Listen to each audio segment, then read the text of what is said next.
Memoirs for the Instruction of His Son by Louis XIV, King of France, from 1643 until his death in 1715.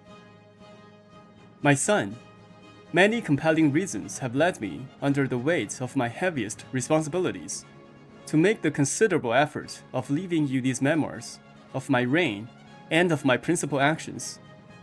I have never believed that kings, though they experience all the natural affections of fathers, are exempt from the common duty of instructing their children by example and by counsel. On the contrary, I firmly believe that in our elevated position, a public duty is joined to a private one. The respect shown to us, the abundance and splendor that surround us, are nothing more than rewards granted by heaven itself for the care entrusted to us over peoples and states. That care would be incomplete if we did not extend it beyond our own lives by passing on our experience to our successors. At the age of 22, I even believed that, for this purpose, I could be more useful to you, and therefore to my subjects, than anyone else. Those who might possess greater talents or broader experience than I would not have reigned, and certainly not in France. I say this without hesitation. The higher the position, the more it involves matters that cannot be imagined or understood without actually occupying it. I have also reflected on something I often experienced myself. The crowd of people who will constantly surround you, each chasing their own hidden agendas. You will find it incredibly difficult to get honest advice from them. Because of this, you can have total confidence in the words of a father. For I have no interest other than your success, and no passion other than your greatness. I sometimes flatter myself with the thought that if the occupations, pleasures, and society of the world should, as too often happens, draw you away from books and from history, where alone princes can find 1,000 truths untainted by flattery, the reading of these memoirs may in some measure compensate for that loss, preserving their value for you through the affection and respect you bear for me. Reflecting on the heavy, almost impossible burden of being a king, I believe we owe a public accounting of our lives to the entire world, to every soul living now and every age yet to be born. However, a king cannot truly explain himself to his own people without betraying the very secrets that keep the state secure. I have no doubt that the great and important events in which I have taken part, both within and beyond my kingdom, will one day engage the minds and passions of writers in many different ways. I would not be displeased if you were to find here the means to correct history, should it go astray through ignorance of my plans and motives. I will be completely honest with you. I will tell you of the plans that flourished and the intentions that failed. It is the mark of a small, fearful mind to pretend it is never wrong. Those who have truly achieved greatness know there's an even deeper greatness in simply saying, "Here I wronged." From my earliest youth, the very mention of idle kings distressed me whenever it was spoken in my presence.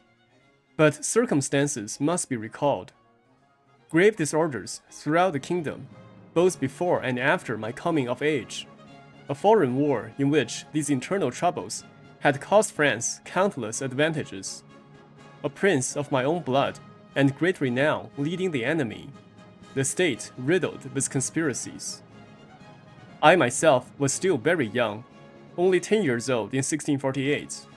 I was keenly aware of the immense burden placed upon me, without yet having had the chance to test my own strength. I wanted, above all else, more even than life itself, to acquire a great reputation, if that were possible. But at the same time, I understood that my very first steps would either lay the foundation of that reputation or destroy my hopes forever. Therefore, the same desire for glory drove me forward and held me back in almost equal measure. Nevertheless, I did not fail to test myself in private. Alone, I reflected on events as they arose, filled with hope and satisfaction, whenever I discovered that my first instincts, matched the conclusions eventually reached by capable and experienced officials. This convinced me deeply that I would not have been placed and preserved upon the throne with such a powerful desire to succeed without also being given the means to do so. At last, after several years had passed in this way, the general peace, my marriage, and the death of Cardinal Mazarin in March 1661 forced me to stop postponing what I had long both desired and feared. I therefore began to survey every part of the state, not with casual glances, but with the eyes of a master. I was struck to find that there was not a single area that did not urgently demand my attention, though I was careful to consider what time and circumstances would realistically allow. Disorder reigned everywhere, my court in general, but still very far from the spirit in which I hope you will one day find it. Men of rank, accustomed to constant bargaining with a minister who tolerated it and sometimes found it necessary, imagined they had a right to whatever suited their fancy. There was not a single governor of a fortress who was not difficult to manage, not a single request that was not mixed with reproaches about the past or veiled threats of future discontent. Favors were demanded and wrested rather than patiently awaited, and granted only under pressure. Instead of inspiring gratitude, they merely offended those to whom they were denied.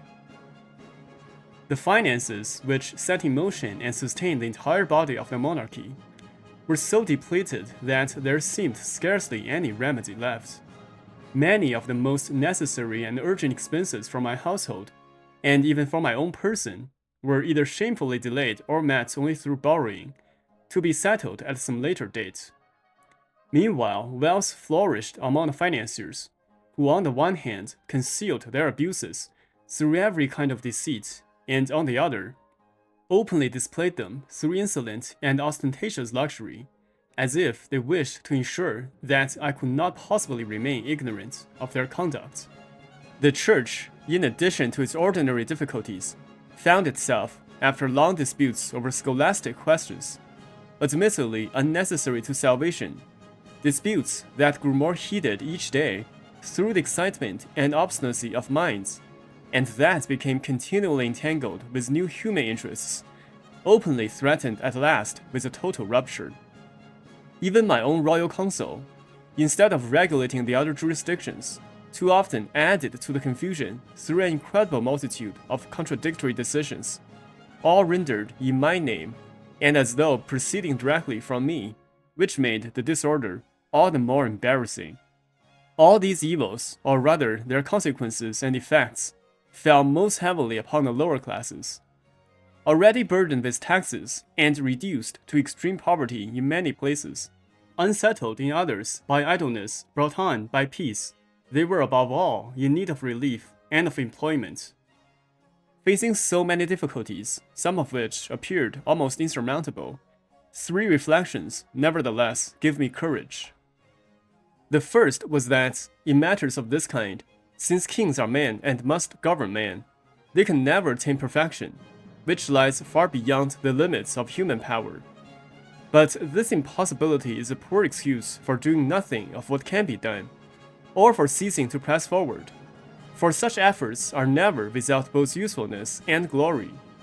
The second was that in all enterprises, time, action itself, and the assistance of heaven commonly open 1,000 ways and reveal hundreds of unforeseen means of success. Finally, Providence itself seemed to favor my cause, steering all events in the direction I desired. Everything was peaceful. There was not the slightest sign within the kingdom of any movement that might interrupt or oppose my designs. Peace reigned with my neighbors as well, and seemed likely to last as long as I myself should desire it. Spain, my biggest enemy, was in no condition to recover quickly from her great losses in the previous war. She lacked not only money, but even credit, and was incapable of any considerable financial or military effort. She was absorbed by her war against Portugal, a conflict that I could easily complicate for her. Her king was old and in uncertain health. He had only one son, still very young and of a delicate constitution. They absolutely feared war. Two things were therefore indispensable to me: a great deal of labor on my own part, and a careful choice of those who were to assist me. There is more, my son, and I hope you may never learn it from experience. Nothing is more burdensome than prolonged idleness, should you have the misfortune to fall into it. Disenchanted, first with affairs, then with pleasures, and finally with idleness itself. Seeking everywhere and in vain what cannot be found. The enjoyment of rest and leisure without some prior labor and occupation. I therefore made it a rule to work regularly twice each day, for 2 or 3 hours at a time with different persons, in addition to the hours I worked alone or devoted, when necessary, to extraordinary matters. There was never a moment when urgent business could not be discussed with me, except in the case of foreign envoys, who sometimes abuse the familiarity granted to them in order to extract advantages or to pry, and who must never be heard without due preparation. I cannot express to you the immediate fruits I reaped from this resolution. I felt my spirits and my courage rise almost at once. I seemed transformed. I discovered within myself something new and wondered with delight how I could have remained unaware of it for so long. That initial shyness, so often the companion of good sense, but troublesome when I had to speak at length in public, vanished almost instantly. I knew then that I was king, and that I had been born to be so. At last, I tasted a pleasure impossible to describe, one that you yourself must one day experience. Do not imagine, my son, that the affairs of state are like those thorny and obscure scientific studies that may have once wearied or discouraged you. In those pursuits, the mind strains painfully to surpass itself, often with nothing to show for it, and we are disheartened as much by their difficulty as by their apparent uselessness. The true work of a king, however, is found chiefly in the exercise of good sense, which is a natural and effortless quality. Indeed, our royal duties are sometimes less demanding than our leisure. This sense of purpose follows a prince everywhere. No matter how capable or experienced his ministers may be, he cannot apply himself to any matter without his influence becoming immediately visible. Success, which brings pleasure even in the smallest details of life, is truly enchanting when applied to the greatest of all. No satisfaction can compare with watching the daily progress of grand and noble designs, or witnessing the happiness of a people, when you yourself are the one who conceived and directed their fortune. Everything most essential to this task is, by its very nature, a source of pleasure, for it consists, in short, in casting one's gaze over the whole earth, in being constantly informed of what passes in every province and in every nation, of the secrets of all courts, of the dispositions and weaknesses of foreign princes and their ministers, in knowing an infinity of things one is presumed to ignore, in perceiving around oneself what is most carefully concealed, in uncovering, through the clash of interests, the most distant intentions and the most hidden designs of one's own courtiers. I scarcely know what other pleasures one would not willingly abandon for this alone, if only for the satisfaction of curiosity. I have dwelt upon this crucial point longer than I initially intended, more for your sake, my son, than for my own. I am well aware that by revealing to you both the methods and the profound pleasures found in the greatest burdens of royalty, I diminish the very merits for which the world admires me.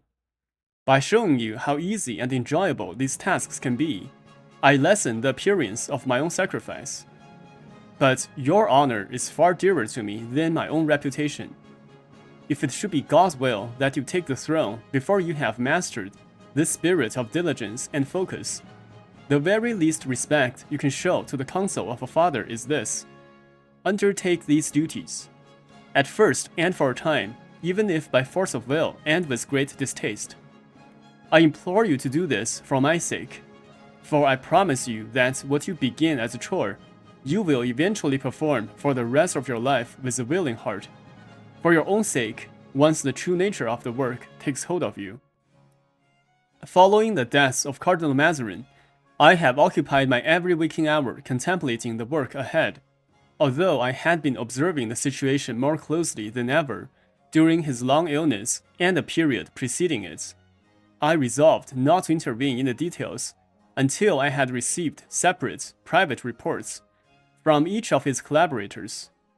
I carefully inquired not only about their principal ideas, but also about any suggestions they might have for the future, convinced that even if my own understanding were profound, it could be vastly enriched by theirs. I share this with you, my son, so that in the fire of your youth, you do not confuse two very different things, ruling with your own judgment and refusing all counsel. To ignore advice is a path as dangerous as being governed entirely by others. If the wisest of private men seek counsel for small matters, how much more must the king, whose hand shapes the destiny of nations, search for every spark of insight among his subjects? But keep this in mind. Once they have presented every angle and every precedent, the ultimate decision remains ours alone. And here I tell you, as long as you lack neither sense nor courage, no one can decide as well as you. Decision requires the spirit of a master. It is infinitely more natural to act as oneself than to imitate another. Consider a letter. One written by your own hand has a life that the most skilled secretary can never replicate. In matters of state, this gap is even wider. A minister, no matter how brilliant, is perpetually cautious, hesitating over shadows that would not give a king pause for a single moment. Finally, wisdom teaches that we must sometimes leave the outcome to chance. Reason itself advises us to yield to certain blind impulses, those instincts inspired by heaven, which are felt most purely by those whom heaven has placed upon the throne. No book or rule can teach you when to trust these instincts. A judicious mind, joined with a bold spirit, will lead you there naturally. For your actions, my son, are accountable to no one but yourself. I ordered the 4 secretaries of state never again to sign anything whatsoever without first discussing it with me. I imposed the same rule on the superintendent and required that no financial transaction take place unless it was entered into a small register kept by me personally, where I could see at a glance, in brief form, the current balance and all expenditures made or pending. As for those who were to assist me in my work, I resolved above all never to have a prime minister. If you and your successors follow my advice, my son, that title will disappear forever from France. For nothing is more shameful than to see all real authority on one side and the mere name of king on the other. To achieve this, it was essential to divide my confidence and the execution of my commands without fully entrusting them to any single person, assigning each man to the functions best suited to his talents. This is perhaps the first and greatest talent required of princes. As for the art of knowing men, which will be indispensable to you, not only here, but throughout your life, I can tell you this. It can be learned, but it cannot be taught. Wisdom dictates testing men in small things before committing to larger ones. Mastering the art of reading character demands both application and delight. After all, excellence in any field, great or small, can only exist when born of enjoyment. From these reflections, my son, I move to a deeper truth that is vital for both of us. Throughout these memoirs, my goal is to arouse your courage, but never to inflate your pride. While a certain loftiness is expected of our rank, modesty and humility are no less praiseworthy. Do not believe for a moment that these virtues are beneath us. On the contrary, they are more necessary for a king than for any other man. True humility is only possible for the great. A man who has neither fortune nor merit cannot be humble. He is simply low. Humility requires that its possessor actually has the greatness that might otherwise inspire vanity. We, who are most susceptible to this human failing must guard against it with the utmost care. You must learn this balance. Be humble in your personal self, but proud of the office you hold. I hope to leave you even more power and glory than I currently possess, and I pray you use it even better than I have. But when everyone around you conspires to make you think only of yourself, do not fall into the trap of comparing yourself to mediocre princes or those who unworthily bear the title of king. There is no merit in being merely better than the average. Instead, look back at the giants of history, Alexander the Great or Julius Caesar, men who started with nothing or very little, but through the sheer force of their genius, founded great empires. They blazed across the world like comets, enchanting mankind with their virtues and leaving behind memories that only grow brighter with time. If this is not enough to keep you grounded, be honest with yourself. Reflect on how much of your success you owe to blind luck, or to the talented advisors that fortune placed in your path. Examine your own weaknesses with total seriousness. You might tell yourself that all great men have flaws, but you will find it much easier to see the flaws in yourself than in the legends of the past. Let this reflection put an end to the self-conceit that so often ruins those who are surrounded by brilliance and renown. In your heart, my son, you must remain humble, but when it concerns your rank in the world, the rights of your crown and the dignity of the king, rather than the private individual, you must boldly assume as much loveliness of spirit as you can. Do not betray the glory of your ancestors or the interests of your successors. You are only the trustee of this power. In these moments, humility would be nothing more than cowardice. This was my response to the supporters of Spain, who whispered that I had taken too much advantage of their weakness. I did not take advantage. I simply refused to be small. In 1666, the final struggles of the illness of the Queen, my mother, and the dreadful event of her death, for some days absorbed me wholly in grief. Though I have said that a prince must sacrifice all private feelings to the good of his state, there are moments when this maxim cannot at once be followed. And if ever there were a just exception to it, surely this was one. Nature had formed the first bond between me and the Queen, my mother. But the ties of spirit are even harder to break than those of blood. To make you understand both the depths and the justice of my sorrow, I would have to recount all the virtues of that princess, an undertaking not easily accomplished. I, who knew better than anyone how firmly she upheld my dignity when I could not defend it myself, could not see her die without being crushed by grief. Even her former enemies could not withhold their tears, nor deny that never had there been piety more genuine, courage more steadfast, or generosity more noble. But the best proof of my anguish at her death lies in the affection I bore her during her life.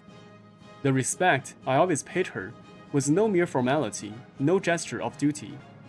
My constant habit of living under the same roof, of sharing the same table, of visiting her several times a day, despite the weight of my affairs, this was no rule of statecraft, but the expression of the pleasure I took in her presence.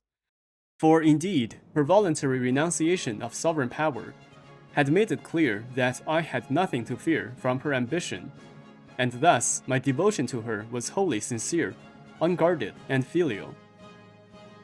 After this misfortune, unable to bear the sight of the place where it had happened, I left Paris immediately. I first withdrew to Versailles, where I could have some privacy, and a few days later to Saint-Germain. The first moments when I could bring myself to act were spent fulfilling the duty that this sad event imposed on me. Informing all the princes of Europe of what had occurred was harder than anyone could imagine, especially writing to the Emperor, the King of Spain, and the King of England, since I was obliged to write each letter by hand. In the meantime, having learned the Queen's final wishes from her will, I ordered that they be carried out exactly, except for her request that there be no ceremony at her funeral. Finding no other relief from my grief than in the honors paid to her memory, I commanded that everything be done exactly as she herself had arranged for the funeral of the late king, Louis XIII, my father. Among the many matters that followed the Queen my mother's death, I have not mentioned the division of her property, because it was completed so quickly and so amicably between my brother and me that it hardly deserves notice.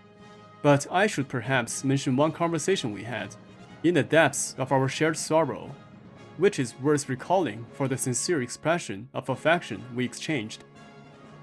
The most important part of it was my promise that nothing would lessen the closeness that had existed between us during our mother's life.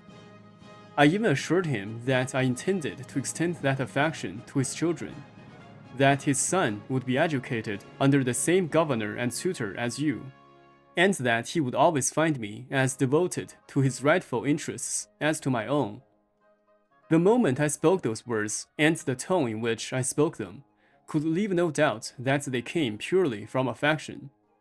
Yet I can say, in passing, that even if I had composed that speech in perfect calm and reflection, I could not have chosen a better way to both honor my brother and secure his loyalty. By offering him a mark of affection that would naturally bind him to me, I took in return the most precious pledge he could give, his continued fidelity. For it must be acknowledged that nothing serves the public good more, nothing is more essential to the strength of the state, and nothing is more beneficial to all members of the royal family than preserving their unity with its head. During this time, I was kept very busy. I decided to devote additional time to work for our country. I often worked 3 times a day. Mornings were for the regular councils of justice, commerce, finance, and correspondence. Afternoons were devoted to the current affairs of the state, and in the evenings, when I might otherwise have sought some diversion, I returned to my chambers to work with my ministers on the details of war, or to review other matters I wished to examine privately. If I had a few moments left afterward, I spent them composing the very memoirs you are now reading. My brother, who clearly had no such pressing obligations, and who showed little inclination to employ his leisure in any useful or agreeable occupation, chose instead to ask that his wife be granted a chair with a back in the presence of the Queen, my wife. My affection for him made me wish never to deny him anything, but given the importance of this request, I explained as gently as possible that I could not grant it. I told him that while I was always glad to do anything that might raise him above other subjects, I could never permit anything that might seem to make him my equal. To dissuade him from pressing the matter, I gave him many sound reasons, showing how necessary it was for me to guard my rank, how unfounded his claim was, and how useless it would be to persist in it. But neither he nor my sister-in-law would be convinced. My brother's behavior toward me changed noticeably, and I might have feared serious consequences if I had not known the good nature of his heart. His passion even led him to claim that the Queen, my mother, had intended to speak to me about this matter before her death, using her name and my reverence for her memory to strengthen his arguments or to lend it weight in the eyes of others. Yet I knew full well that the Queen, my mother, would never have made or even tolerated such a suggestion. She had shown too much respect for royal dignity during her lifetime for anyone to believe that she would have wished, at her death, to diminish one of its chief privileges. Indeed, there is nothing a sovereign must guard more carefully than the preeminence that adorns his position. Every mark that signifies or preserves it must be held infinitely dear. This is not simply a matter of personal pride. It is a trust we hold for the public and for our successors. We cannot dispose of it as we please. It is one of the inalienable rights of the crown. Those who think such claims are only questions of ceremony are gravely mistaken. Nothing in these matters is trivial or without consequence. Since our subjects cannot see into the heart of things, they judge by appearances, and it is often on outward honors and distinctions that their respect and obedience depend. As essential as it is that the state be governed by one person, it is equally essential that this person be placed so far above all others that no one can confuse or compare himself with him. To deprive the head of state of even the smallest sign of superiority is to wound the entire body politic. But remember, my son, that the highest distinction you can seek, and the one that will most truly set you apart, must come from your own personal qualities. Rank alone is never secure unless it is supported by exceptional merits. This belief has even led some to claim that a ruler may benefit from a sharp contrast between his own conduct and that of his nearest relatives, his virtue standing in stark relief against their shortcomings enhances his glory before the eyes of the world. His strength of character shines all the brighter beside their weakness. His passion for work and for genuine glory burns with greater brilliance when others around him are sunk in indolence or consumed by trivial amusements. In such a setting, every eye turns toward him alone. To him alone all hopes and petitions are directed. He alone commands universal respect and expectation. Nothing is undertaken except through him. His favor becomes the sole source of all advancement. To gain his esteem is the only sure path to rise. All else fades away, powerless, empty, and barren. His radiance spreads even beyond his own kingdom. The living image of his greatness flies abroad on the wings of his renown. Just as he is the wonder of his own subjects, he soon becomes the admiration of neighboring nations. And if he knows how to make wise use of this advantage, there is nothing, within or beyond his kingdom, that he cannot ultimately achieve. That being said, do not imagine that if you should one day have brothers, I would favor you blindly and seek to give you all the advantages over them that I have just described. On the contrary, I will strive to offer each of you the same lessons and examples. It will be up to you to distinguish yourself by your own merits. My duty will be to raise all of you well. Yours will be to rise above the rest, to show the whole world that you possess the virtue worthy of your rank.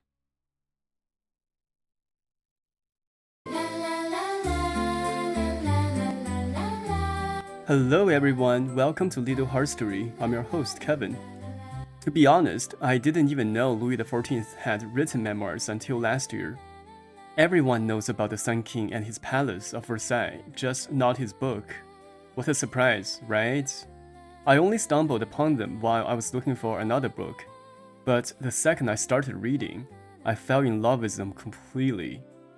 Honestly, I believe very few people, whether they are historical figures or people we know in real life, have those kind of life experiences and consequently that level of insight. I truly believe records like this deserve more attention. They can serve as invaluable guides as we navigate our lives on this planet. You might be thinking, why should I care about advice from a king? We are not sovereigns. But aren't we? Think about the time when someone tried to boss you around, as if he's some sort of lord, or moments when you felt superior to your boss. Back in the 1600s, that sense of self-worth was unknown to regular people. It was like a privilege reserved strictly for the aristocrats. Today, we are all sovereigns of our own lives. How many times a day do we have to make decisions based on our own judgments? It feels as if there are too many things trying to get our attention and too many goals we want to pursue. Don't we all want to hear from someone who has lived through all this? That's why I think advice from a king is actually more relevant to us now than ever. What we're exploring here is an abridged version that I personally picked out and translated into English. I really wanted to give you a taste of his world while keeping that regal, royal vibe intact. This recording is part of a series of memoirs and autobiographies that I believe offer an honest glimpse into the author's personal reflections and their hearts. Imagine sitting safely by a warm hearth, listening to a wise friend share an experience as profound as the ocean. This isn't a made-up novel with a simple storyline, nor is it the kind of dry history filled with dates, numbers, but no emotion. It's an entire world unfolding in all its complexity, recorded by men who lived through eras of massive historical shifts, encountering shocking surprises and deep disappointments on a regular basis. Yet they never failed to summon reasons for hope and new vigor for action. That is the true charm of exploring another person's life and stepping into a completely different echelon of society. Our next journey will cover a contemporary of Louis XIV, a young man who was about to enter service under that king. From this young duke's memoirs, we will get to know the Sun King more fully from a different angle, and in another episode, we will discover what eventually happened to his son. I hope you have enjoyed this audiobook, whether you are relaxing on a beach or stuck in your daily commute. Know that if you have a very particular taste for books like mine, you are not alone. We are all navigating this extremely challenging but fascinating reality together, and these great authors are our dear companions on this journey. In our next episode, we will meet again in France, this time stepping into the 1690s.